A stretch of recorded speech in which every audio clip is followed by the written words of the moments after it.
cho chị xem.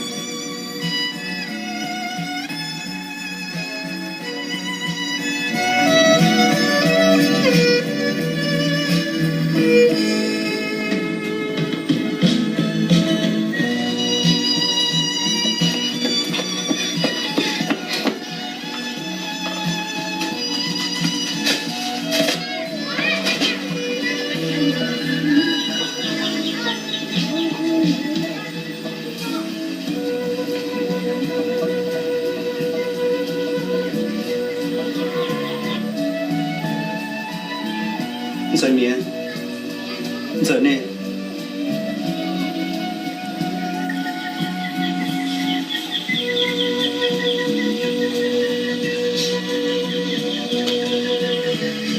chỉ xin lỗi tôi hiện giờ giờ là mà nông phát có một lần đến thế giờ tôi cho ít chơi lại và tôi giờ có chỉ vui thì mà tôi chỉ còn dẫn gì nữa giờ đi nhưng bây giờ cho con tin Plan muốn tôi cho tôi thì trong là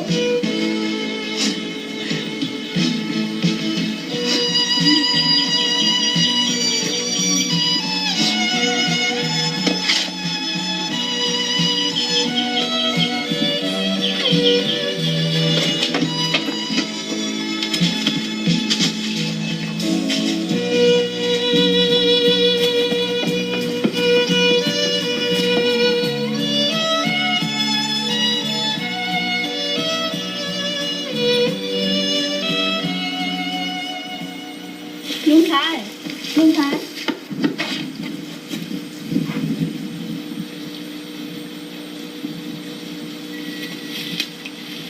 Luân Thái. Luân Thái thì có sao? Có tôi thật thứ rõ.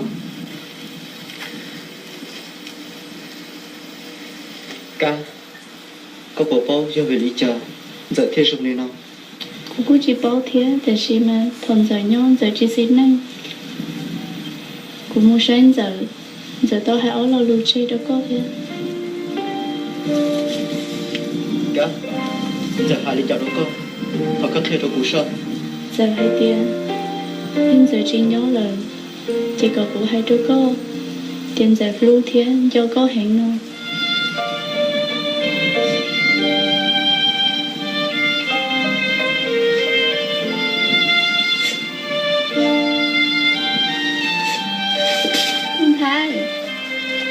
Bây giờ có một tiền giờ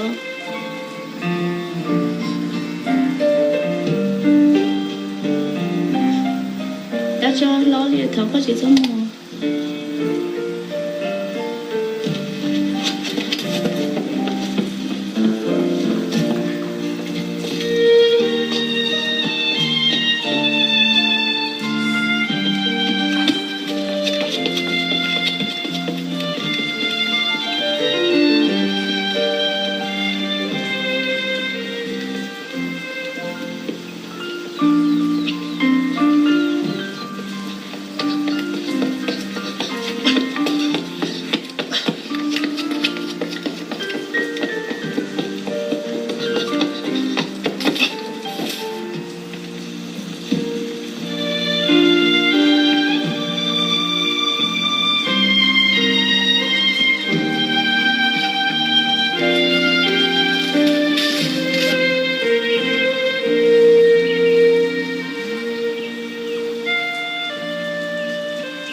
dạ sao lo dạ dạ sự cho con lo cô cho con tôi là sự lo Mẹ cũng cho con một cho con nhớ. Tên là cho chơi. Con một vào một tên đúng. Con lại cho con làm sợ. Cùng lúc con.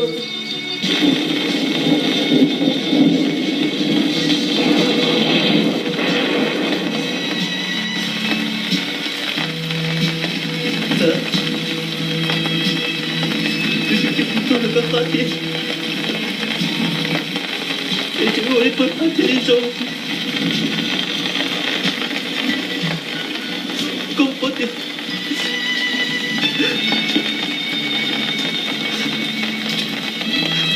Mong muốn cho bọn đi chạy.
Nhớ đâu, nhớ đâu.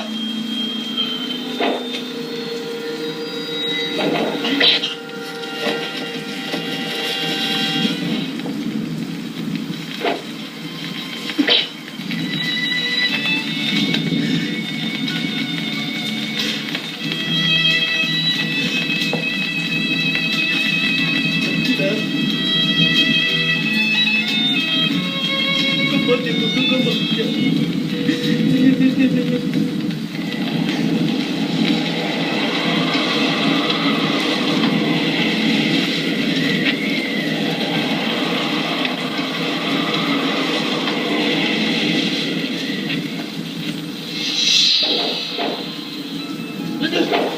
不了，别还有水了，起了道，起了上，来。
Đâu có bao nhiêu tiền, chỉ là của tôi. Tôi đã chọn là cho của lời xin. Nếu con tôi của em vào đi có hài, của đi trước cậu bé tôi đã chọn giữa cho của lòng ta muốn đợi trốn. Cũng trốn lòng với khổ lo. Có tôi nhớ tình tội, sẽ có bảo của ta của lời xin.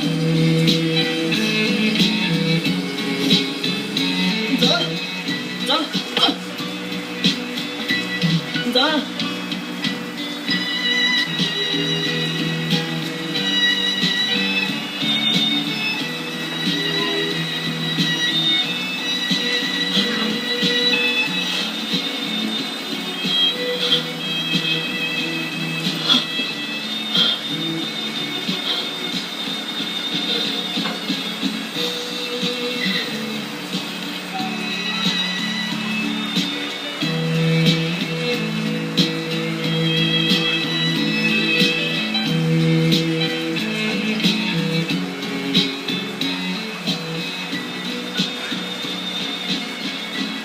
đủ đại thiên